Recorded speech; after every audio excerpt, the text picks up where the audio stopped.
tengah padatnya aktivitas kota Surabaya, ada satu tempat yang hampir nggak pernah sepi dari lalu lalang manusia. Tempat ini bukan cuma jadi titik keberangkatan dan kedatangan, tetapi juga jadi saksi bisu perubahan zaman yang terus berjalan. Hai sobat, kali ini kita ada di salah satu tempat terpenting yaitu Stasiun Surabaya Gubeng. Biasanya kita ke stasiun itu buat naik kereta. Sekarang kita mau lihat dari sudut pandang berbeda yaitu sebagai bagian dari sejarah perkotaan.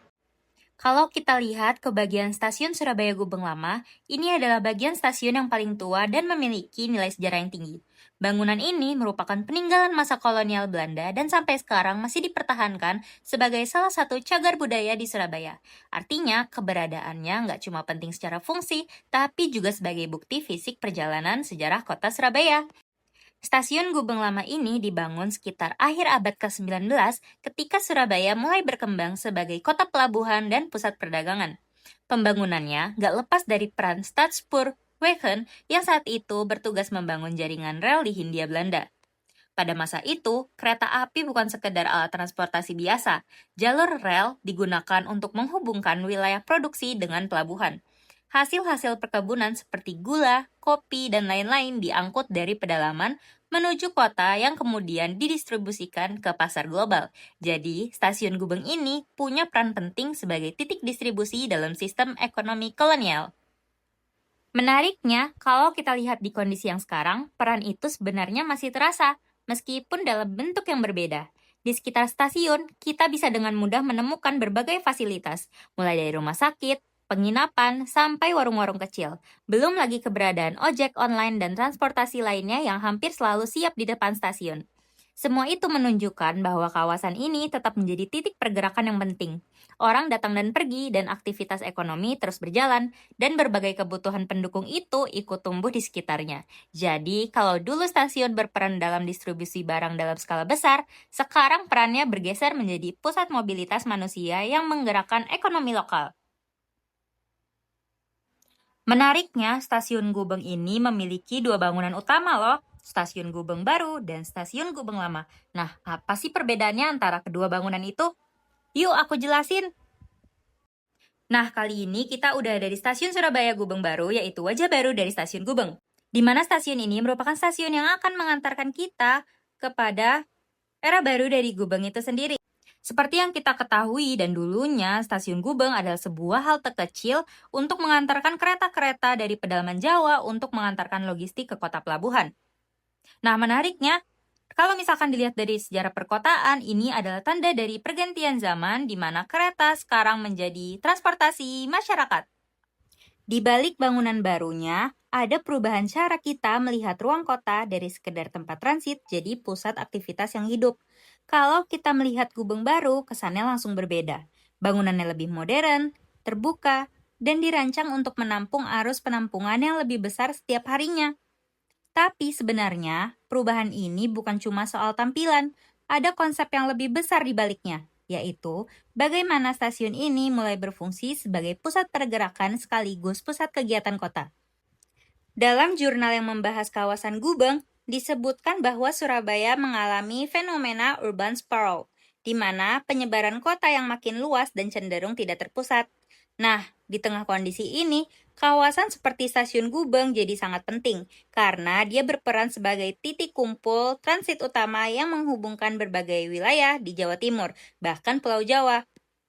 Setiap hari ribuan orang keluar masuk stasiun ini. Aktivitas itu tidak berhenti di dalam bangunan, tapi meluas ke kawasan sekitarnya. Dari sini kita bisa melihat bahwa Gubeng bukan cuma tempat naik kereta, tapi juga titik temu antara mobilitas dan aktivitas ekonomi. Disinilah konsep Transit Oriented Development atau TOD mulai relevan. Dalam jurnal tersebut dijelaskan bahwa TOD adalah pendekatan pembangunan yang berfokus kepada kawasan di sekitar simpul transportasi. Tujuannya bukan cuma untuk memudahkan perpindahan, tetapi juga menciptakan ruang yang terintegritas antara transportasi, hunian, dan kegiatan komersial. Kalau kita hubungkan dengan kondisi Gubeng yang sekarang, sebenarnya arahnya sudah ke sana. Kawasan di sekitar stasiun mulai berkembang jadi area yang heterogen, ada perkantoran, fasilitas publik, sampai aktivitas komersial. Ini sesuai dengan yang disebut dalam penelitian bahwa kawasan Gubeng mempunyai potensi besar untuk dikembangkan sebagai kawasan TOD. Lebih jauh lagi, dalam analisis yang digunakan di jurnal itu, Nodeplex Index, stasiun Gubeng dilihat dari dua sisi, sebagai node, yaitu titik transportasi, dan sebagai place, yaitu tempat aktivitas. Dan menariknya, Gubeng sudah menunjukkan kedua fungsi itu berjalan secara bersamaan. Bangunan barunya mendukung fungsi sebagai node dengan kapasitas yang lebih besar, fasilitas yang lebih modern, dan sistem yang lebih efisien. Tapi di sisi lain, kawasan sekitarnya juga berkembang sebagai place, ruang yang hidup bukan cuma dilalui tapi juga digunakan. Jadi, kalau kita lihat stasiun Surabaya Gubeng hari ini, sebenarnya kita sedang melihat transformasi yang lebih besar dari sekedar renovasi bangunan. Ini adalah bagian dari perubahan cara kota berkembang dari yang tersebar menuju lebih terintegrasi. Dan mungkin tanpa kita sadari, setiap langkah kita di dalam stasiun ini adalah bagian dari sistem kota yang terus bergerak dan berkembang. Rel kereta yang kita lihat hari ini sebenarnya bukan cuma jalur transportasi, tapi juga jejak panjang sejarah kolonial Indonesia. Di stasiun Surabaya Gubeng, rel-rel ini terhubung dengan jaringan yang mulai dibangun sejak abad ke-19 oleh perusahaan Belanda bernama Nederlands Indisch Spoorwegmaatschappij, yang kemudian diikuti oleh perusahaan negara kolonial Staatspoorwegen. Pembangunan jalur kereta api di Jawa awalnya memang tidak ditujukan untuk masyarakat pribumi.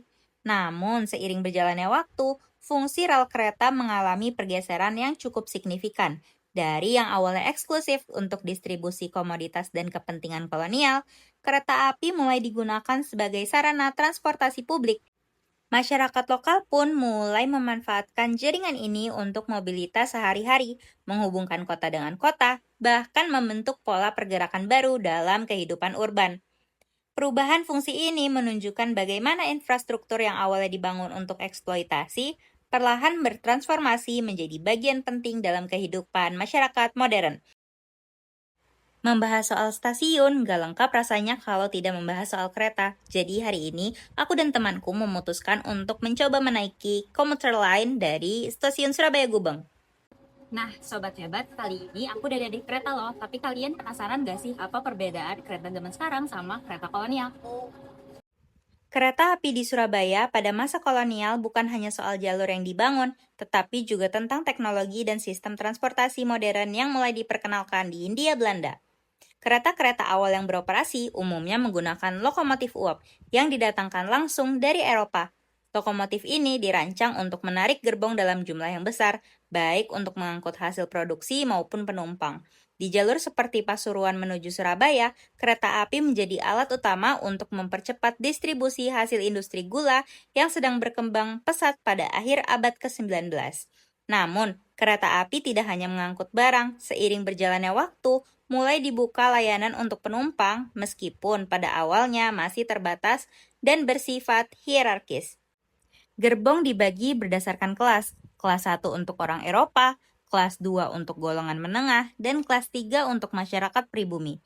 Dari sini, terlihat bahwa kereta api juga merefleksikan struktur sosial di kolonial, bukan sekedar alat transportasi netral. Di sisi operasional, kehadiran kereta api membawa perubahan besar dalam cara orang memandang waktu dan jarak. Perjalanan yang sebelumnya memakan waktu berhari-hari dapat diakses menjadi hitungan jam. Jadwal keberangkatan dan kedatangan mulai teratur secara ketat, memperkenalkan konsep ketepatan waktu yang sebelumnya tidak terlalu dikenal dalam sistem transportasi tradisional. Perkereta-apian modern hari ini sudah jauh lebih berkembang dibandingkan masa awalnya. Kalau dulu kereta api identik dengan lokomotif uap dan sistemnya yang masih sederhana, sekarang semuanya berbasis teknologi yang jauh lebih canggih, efisien, dan terintegrasi. Di Indonesia, transformasi ini terlihat jelas melalui pengelolaan oleh PT Kereta Api Indonesia yang terus melakukan modernisasi dari berbagai aspek, mulai dari penggunaan lokomotif, diesel, dan listrik, sistem tiket digital, hingga peningkatan fasilitas di stasiun. Semua ini bertujuan untuk menciptakan pengalaman perjalanan yang lebih nyaman dan efisien bagi penumpang. Salah satu perubahan paling signifikan yang ada pada sistem operasional, kereta modern tidak lagi hanya mengandalkan tenaga manusia, tetapi sudah didukung oleh sistem kontrol otomatis, sinyal elektronik, dan manajemen yang perjalanannya berbasis data. Ini memungkinkan pengaturan jadwal yang lebih presisi dan mengurangi resiko kecelakaan. Selain itu, kecepatan kereta juga meningkat membuat perjalanan antar kota menjadi lebih cepat dan kompetitif dibanding moda transportasi lain.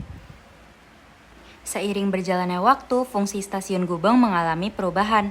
Jika pada masa kolonial lebih berfokus kepada distribusi komoditas, maka saat ini perannya lebih dominan dalam mobilitas manusia.